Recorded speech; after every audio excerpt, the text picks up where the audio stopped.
எல்லாருக்கும் ஹாய். இந்த வெயில் காலத்துக்கு ஏற்ற மாதிரி பச்சை திராட்சை சீசன் தான் இது. அதில் நம்ம கிஸ்மிஸ் பழம், அதாவது ட்ரை கிரேப்ஸ் எப்படி செய்கிறதுன்னு பார்க்கலாம்.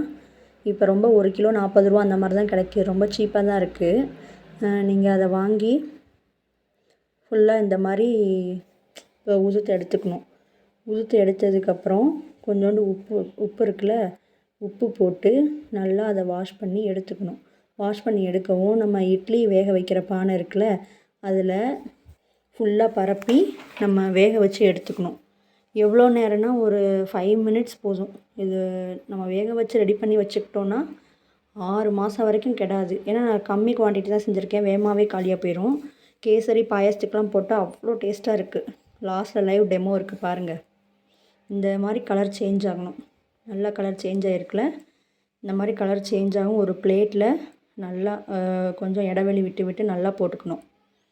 நான் போடுறேன் பார்த்தீங்களா, அது மாதிரியே கேப் விட்டு விட்டு நல்லா இது பண்ணால் தான் வெயிலில் நல்லா காயும். நான் ஒரு 2 டேஸ் காய வச்சேன்.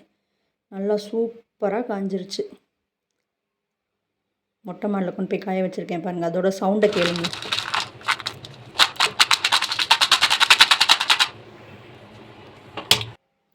சவுண்டை கேட்டிங்களா? சூப்பராக இருக்கா? அந்த மாதிரி நல்லா சவுண்டு வர அளவுக்கு நம்ம அதை காய வச்சு எடுத்துக்கணும். அதில் நான் கேசரி செஞ்சு பார்த்துருக்கேன், பாருங்கள் எப்படி இருக்குன்னு. அந்த கிஸ்மிஸ் பழத்தை போட்டால் நம்ம கடையில் வாங்குற மாதிரி அப்படியே நல்லா உப்பி வருது பாருங்கள்.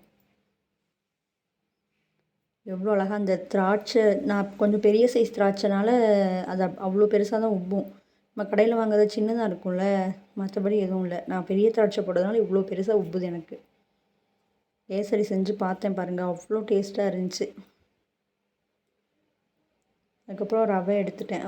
ஒரு அரை டம்ளர் ரவை எடுத்து அந்த நெய்யிலையே போட்டு வறுத்து, ரவை வறுபட்ட உடனே அதுலேயே தண்ணி ஊற்றி ரவை நல்லா வெந்ததுக்கப்புறம் கொஞ்சம் சுகரு, கொஞ்சம் கலருக்காக கேசரி பவுட்ரு, இதெல்லாம் ஆட் பண்ணி நம்ம ரெடி பண்ணி வச்சுருந்த கிஸ்மிஸ் பழத்தையும் போட்டு நல்லா அது அந்த தண்ணியிலே கொஞ்சம் வேகிற வரைக்கும் இருந்துச்சுன்னா நல்லா இன்னும் சாஃப்ட் ஆயிரும். நம்மளுக்கு லைவ் டெமோவில் வீட்டிலேயே செஞ்ச கிஸ்மிஸ் பழம் கேசரி ரெடி. நீங்களும் செஞ்சு பார்த்துட்டு சொல்லுங்கள்.